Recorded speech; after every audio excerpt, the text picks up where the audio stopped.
नमस्कार साथियों, कक्षा 10 की बुक राजस्थान का इतिहास व संस्कृति, जिसमें से सभी भर्ती परीक्षाओं में सवाल बनते हैं। काफ़ी इम्पोर्टेंट ये सीरीज़ हमने शुरू की है।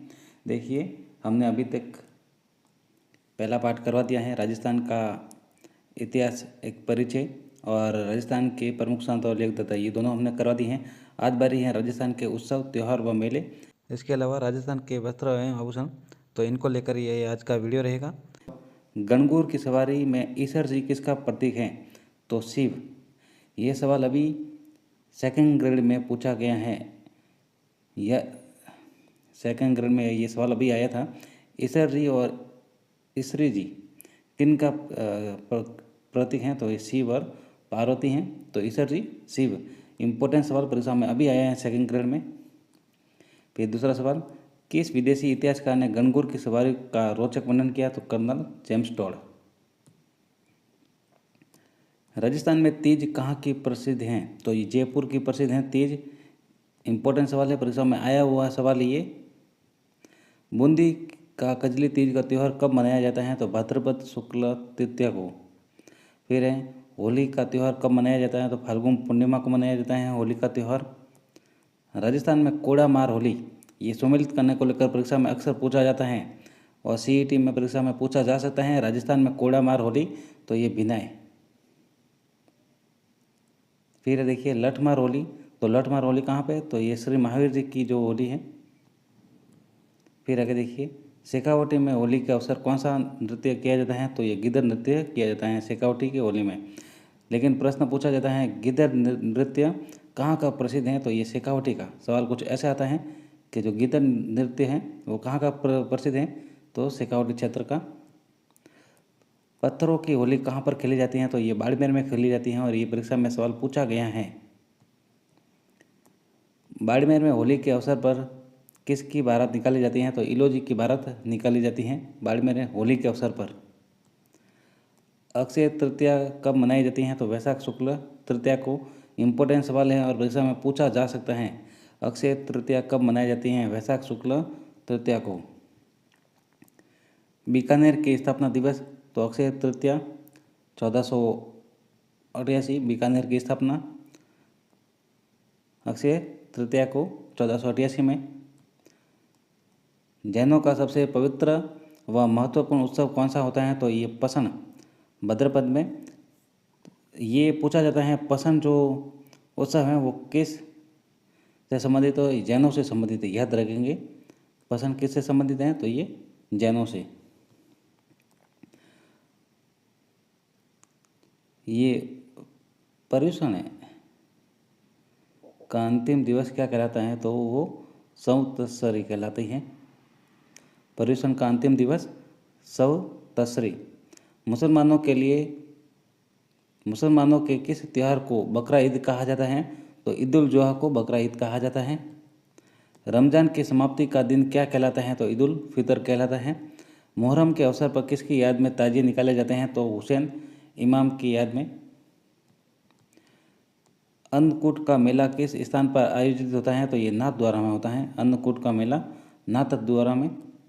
बेणेश्वर का मेला कहाँ पर आयोजित होता है? तो ये डूंगरपुर में आयोजित होता है बेणेश्वर का। प्राचीन काल में विवाह उत्सव पर किस प्रकार की पगड़ी धारण की जाती है? तो मोठड़े की पगड़ी। तो सवाल पूछा जाता है मोठड़े की पगड़ी वो कब पहनी जाती है? तो विवाह उत्सव पर। ये सवाल ऐसे बनता है, मोठड़े की जो पगड़ी है कब पहनी जाती हैं? तो विवाह उत्सव पर पहनी जाती हैं। देखिए, सहरिया जाति का कौन सा मेला 12 में आयोजित होता है? तो ये सीताबाड़ी का मेला जो है वो 12 में आयोजित होता है। सीधा पूछा जाता है, कई बार परीक्षाओं में पूछा गया है ये सवाल। सीताबाड़ी का मेला 12 में। ये सहरिया जाति का मेला है, याद रखेंगे। पुष्कर में मेले का आयोजन कब होता है? तो कार्तिक पूर्णिमा को होता है। पुष्कर मेले की कौन सी परंपरा इसे विशेष बनाती है? तो दीपदान। जीण माता का मंदिर कहाँ है? तो ये रेवासा सीकर में है जीण माता का मंदिर। जीण माता के मंदिर का निर्माण किसके द्वारा किया गया? तो ये हठड़ के द्वारा किया गया। खाटू श्याम जी का मेला कब लगता है? तो फाल्गुन शुक्ल दशमी से द्वादशी, ये सीकर में लगता है। खाटू श्याम जी का जो मंदिर है वो सीकर में है। ये पूछा जाता है खाटू श्याम जी का मंदिर कहाँ पर है? तो ये सीकर में है। भरतरी का मेला कहाँ पर आयोजित होता है? अलवर। इंपॉर्टेंट सवाल है, परीक्षा में सीधा पूछा जाता है ये सवाल। भरतरी का मेला, ये इंपॉर्टेंट सवाल है। जो भर्तृहरि हैं उनका मूल नाम क्या था, ये गोपी चंद है, याद रखेंगे, ये याद रखने के लिए एक सवाल है। कल्याण जी का मेला किस राजा की स्मृति में आयोजित होता है, तो चंद्रगिरी के राजा डिग्वी। जो डिग्गीपुरी का मेला कहाँ पर आयोजित होता है, तो ये टोंक के मालपुरा तहसील में डिग्गीपुरी का मेला, तो ये टोंक के मालपुरा तहसील में अगर तहसील दी जाए तो याद रखेंगे। श्री महावीर जी का मेला आयोजन किस स्थान पर होता है, तो ये छांदन गांव है, सवाई माधोपुर नहीं है, ये करौली है। कैला देवी और जो महावीर जी का मेला है वो करौली में लगता है, याद रखेंगे। फिर देखिए बीकानेर के शासकों की कुल देवी हैं तो करनी माता हैं। चूंक का मंदिर कहाँ पर स्थित है, ये देशनोक बीकानेर में ही है। शीतला माता का मेला कहाँ पर आयोजित होता है, तो सील की डूंगरी गांव साक्सू जयपुर में। शीतला माता का मेला कहाँ पर लगता है, साक्सू जयपुर में, ये सीधा पूछा जाता है। सील की डूंगरी गांव, ये भी याद रखें, कई बार ऑप्शंस में आगे दिया जा सकता है।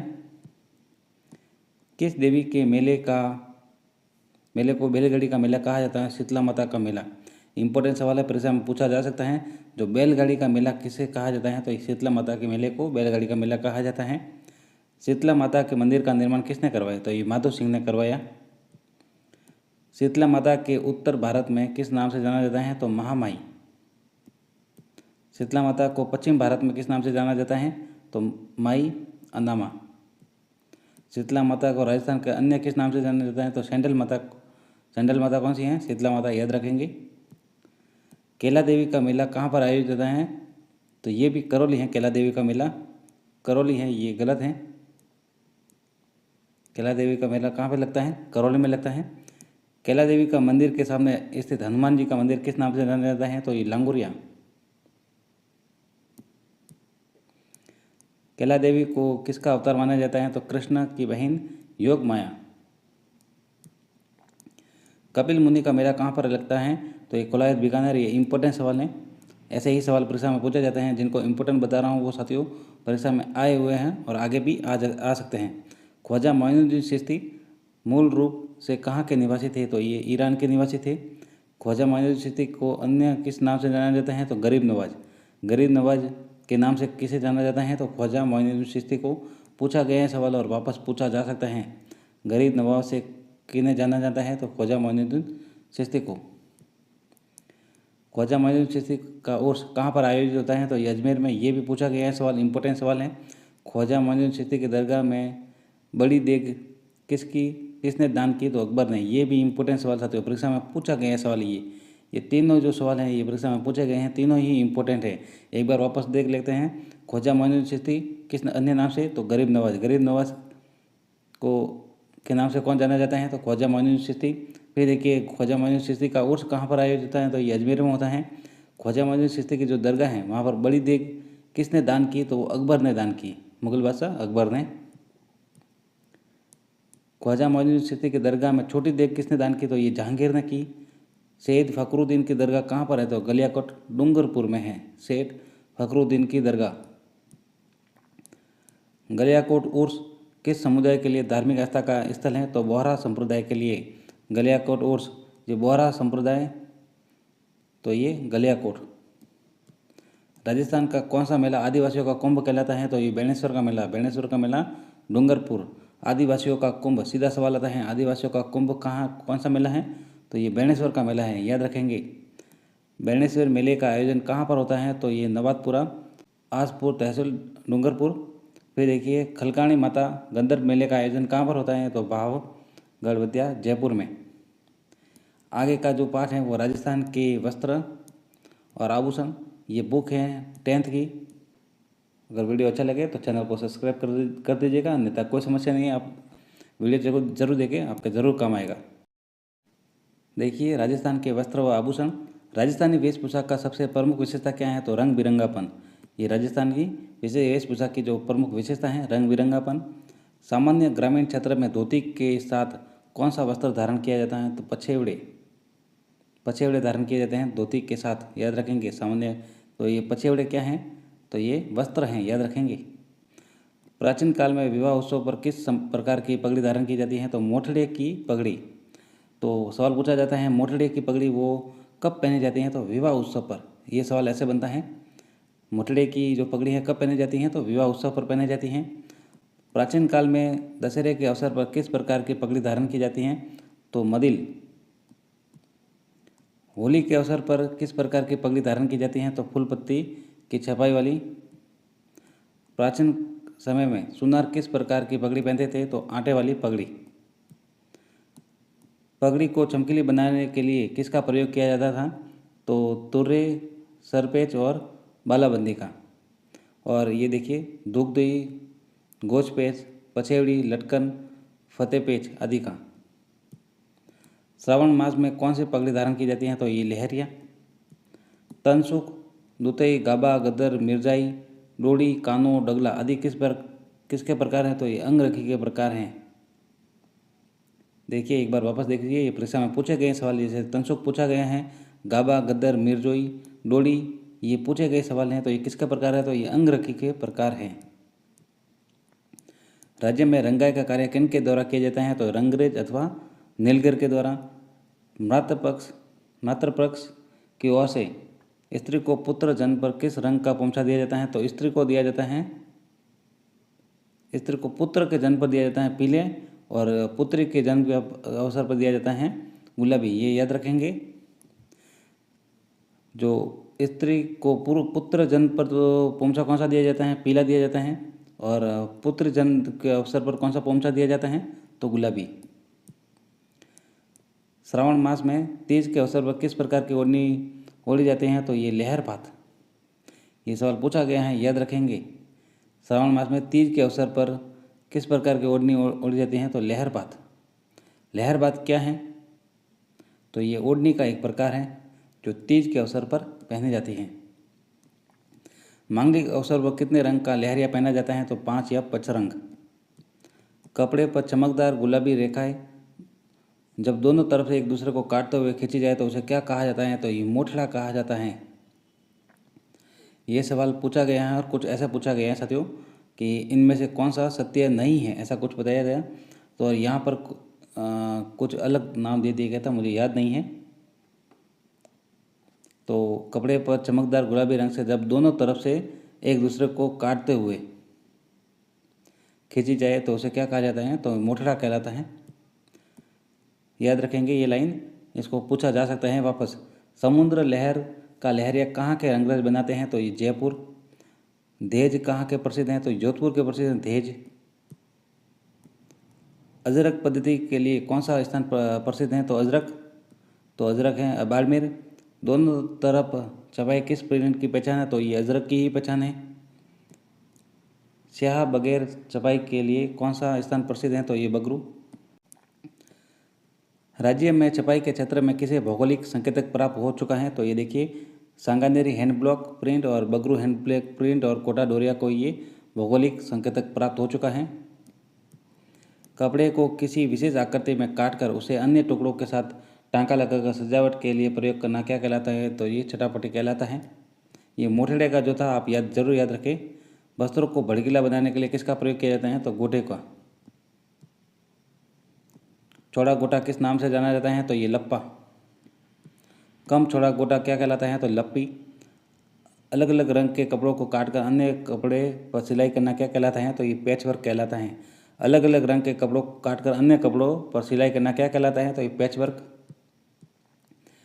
पैचवर्क के लिए राज्य का कौन सा क्षेत्र जाना जाता है? तो ये शेखावटी जाना जाता है पैचवर्क के लिए, याद रखेंगे। स्त्रियों द्वारा सिर पर बांधे जाने वाले मुख्य आभूषण कौन से हैं? बोर, बोला, शीशपुल, रखड़ी, टीका। सीधा पूछा जाता है बोर, बोला, शीशपुल, रखड़ी, टीका ये कहाँ के आभूषण हैं? तो ये सिर के आभूषण है, याद रखेंगे। बोर, बोला, शीशपुल ये पूछे गए हैं, रखड़ी भी पूछी गई है, टीकड़ा भी अभी इस बार पूछा जा सकता है। स्त्रियों द्वारा कंठ में धारण किए जाने वाले मुख्य आभूषण तो थमड़ियों, ठेड़ियों, आड़, मुठिया, झालरा, ठुस्सी। तो देखिए जो ठुस्सी हैं, ठुस्सी और थमड़ियों ये अभी रीट में पूछे गए थे पत्र परीक्षा में, ठेड़ियों भी, तो ये याद रखेंगे। अभी आड़ तो आपको पता ही है, देखिए मुठिया और झालरा ये इस बार पूछे जा सकते हैं। तो ये कहाँ पर? तो कंठ में धारण किए जाते हैं। स्त्रियों द्वारा गले व वक्स पर धारण किए जाने वाले मुख्य आभूषण कौन से हैं? तो तुलसी, बजट्टी ये बजट्टी भी पूछा गया है, ये बजट्टी पूछा गया है रीट लेवल 2 में। फर्स्ट पारी में पूछा गया था, फर्स्ट शिफ्ट में लगभग। हालरो, हासी, तिमड़ियों, पोत, चंद्रहार, कंठमाल। देखिए कंठमाला को याद रखेंगे, ये तो जैसे पता लग जाएगा। फिर देखिए हमेल, हांकर, हांकर को याद रखें, मंदली याद रखें, हंसहार याद रखें, और कंठी, कंठी तो याद हो जाएगा। तिमड़ियाँ पूछा गया है, ऐसे सवाल रिपीट होते हैं इसलिए इनको ही याद रखना है। हालरो और हंसली, तुलसी, तो ये सभी जो हैं वो स्त्रियों के द्वारा गले व वक्ष पर धारण किए जाते हैं। स्त्रियों द्वारा कान में पहने जाने वाले आभूषण, तो कर्णफूल, जैसे कान, कर्ण से आपको पता लग जाएगा। पीपल पन्ना, ये आपको याद रखना है। फूल झुमका, अगोटा, झेला, लटकन, टोटी, तो लटकन को आप अवश्य याद रखें। लटकन और टोटी को ये पूछे जा सकते हैं इस बार। कानों में पहने जाने वाले, स्त्रियों द्वारा हाथ में धारण किए जाने वाले मुख्य आभूषण कौन से हैं, तो देखिए कड़ा तो हाथ में पहना जा सकता है, आपको पता लग जाएगा आराम से।